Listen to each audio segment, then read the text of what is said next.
Magandang buhay mga bata!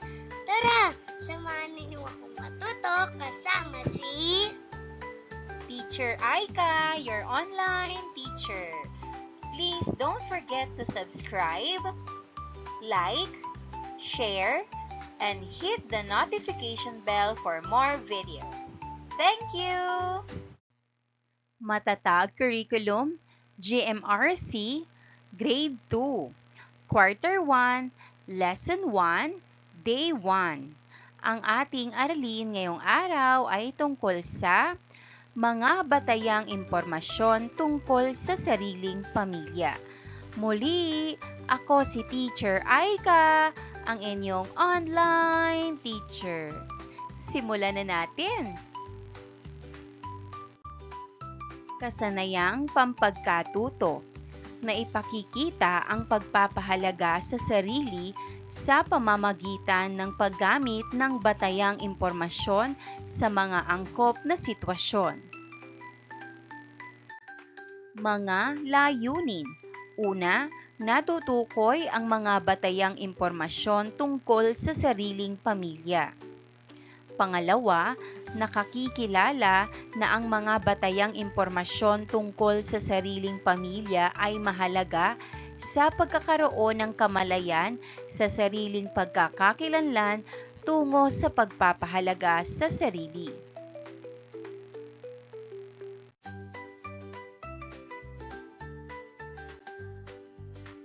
Magandang araw sa inyong lahat. Masaya ako sapagkat narito kayong lahat. Bago natin simulan ang ating aralin, tayo ay umawit. Kung ikaw ay masaya.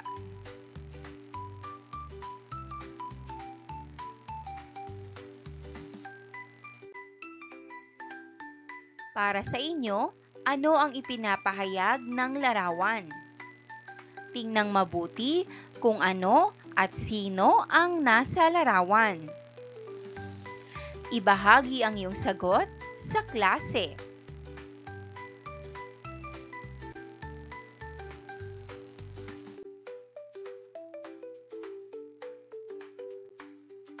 Basahin natin ang mga salita. Pamilya. Pamilya. Pangalan ng magulang o tagapangalaga. Pangalan ng magulang o tagapangalaga.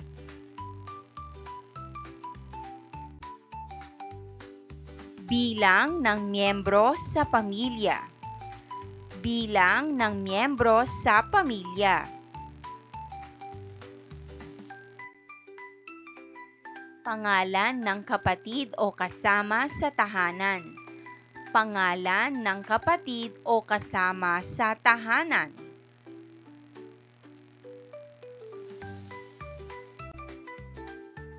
Tirahan. Tirahan.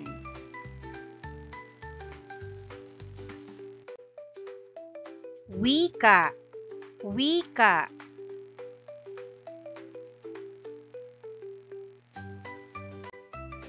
Unawain natin, ano kaya ang kahulugan ng mga ito?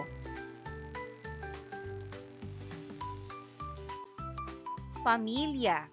Ang pamilya ay tumutukoy sa pinakamaliit na unit ng lipunan na binubuo ng ama, ina, anak at iba pang miyembro nito. Pangalan ng magulang o tagapangalaga. Pangalan ng magulang o tagapangalaga ay pagkakakilanlang tawag sa magulang o tagapangalaga.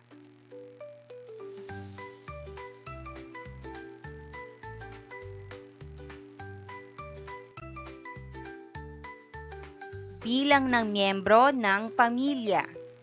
Ang bilang ng miyembro ng pamilya ay tumutukoy kung ilan ang kasama sa tahanan.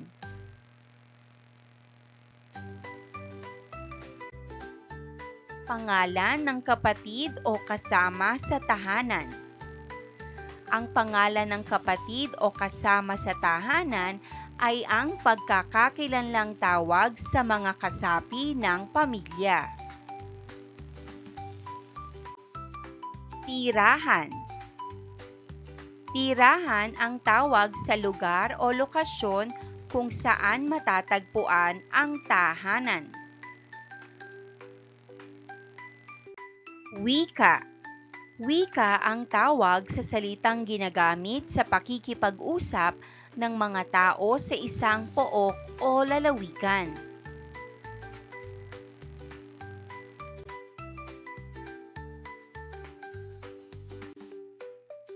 Basahin natin ang maikling tula. Magkaroon ng talakayan gamit ang mga tanong sa ibaba bilang gabay.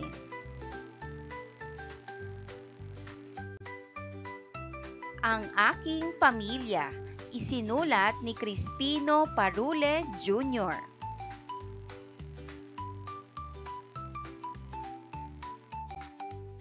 Ang aking pamilya, isinulat ni Crispino Parule Jr. Sa aming munti at payak na tahanan, tunay na nadarama pagmamalasakit at pagmamahalan mula sa aking magulang o tagapangalaga man. Kapatid at iba pang miyembro ay maaasahan.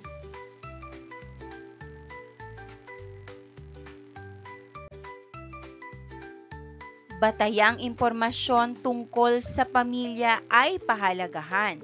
Wikang ginagamit ay mabisang daan sa pakikipagtalastasan. Tunguhin nito ay kamalayan sa sariling pagkakakilanlan, pagpapahalaga sa sarili, pagkatutoy ganap na maunawaan. Talakayin natin ang tula. 1. Ano ang mensahe ng tula? Sagot: ang pamilya ay nagmamahalan at nagmamalasakitan. 2. Ano ang damdamin ng may akda sa kanyang pamilya? Ang sagot: masaya at mahal niya ang kanyang pamilya.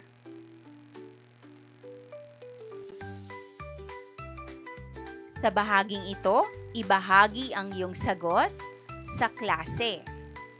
3. Sino-sino ang kasama mo sa inyong tahanan?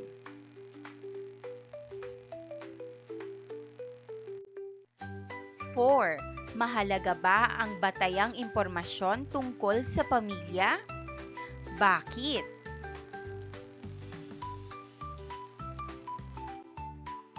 Para sa sarili ninyong impormasyon, magbigay ng maikling sagot. Una, ano ang pangalan ng iyong magulang o tagapangalaga? Maaaring gabay, ang pangalan po ni nanay ay Patlang at ni tatay ay Patlang.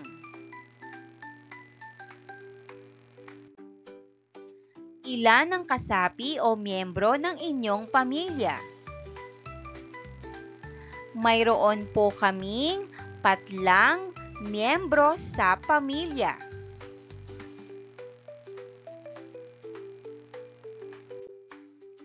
Ano ang pangalan ng mga kasama mo sa inyong tahanan? Ang kasama ko po ay sina Patlang, Patlang at Patlang. Saan kayo nakatira? Nakatira po kami sa Patlang.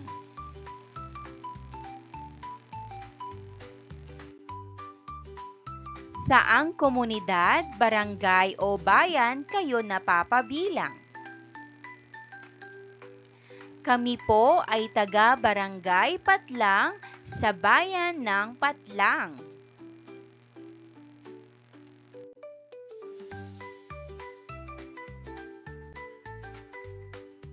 Ang pagkakaroon ng mga batayang impormasyon tungkol sa sariling pamilya ay mahalaga sa pagkakaroon ng kamalayan sa sariling pagkakakilanlan tungo sa pagpapahalaga sa sarili.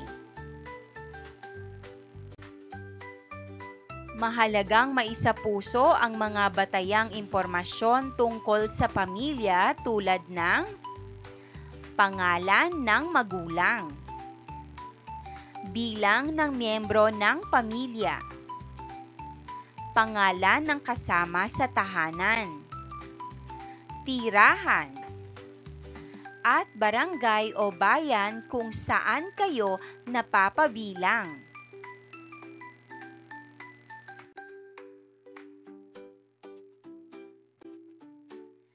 Pagbabahagi. 1. Sa ating naging talakayan at gawain sa araw na ito, ano ang inyong natutuhan?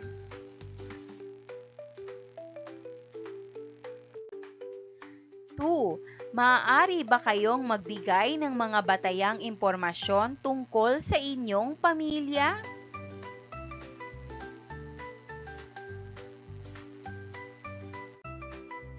3. Mahalaga ba na inyong natutukoy ang mga batayang impormasyon tungkol sa pamilya? Bakit?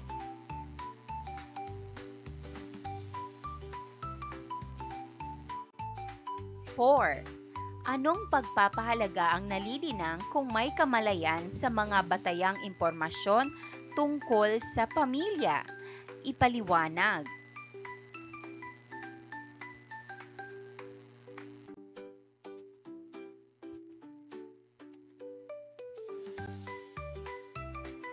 Panuto, iguhit ang masayang mukha kung ang pangungusap ay nagsasaad ng pagkilala sa batayang impormasyon tungkol sa pamilya at malungkot na mukha kung hindi. Isulat ang iyong sagot sa sagutang papel.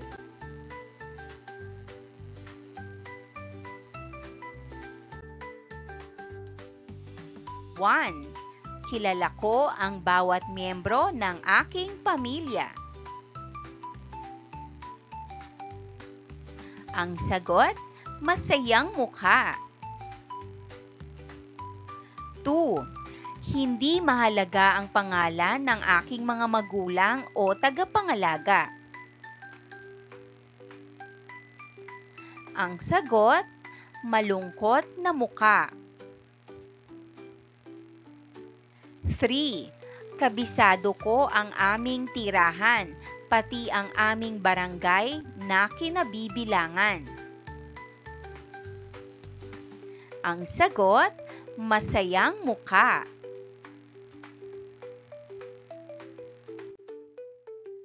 4. Ang wikang ginagamit namin sa tahanan ay hindi mahalaga sa aming pagkakaunawaan. Ang sagot, malungkot na mukha. 5. Ang mga batayang impormasyon ay mahalaga sa pagkakaroon ng kamalayan sa sariling pagkakakilanlan. Ang sagot, masayang mukha.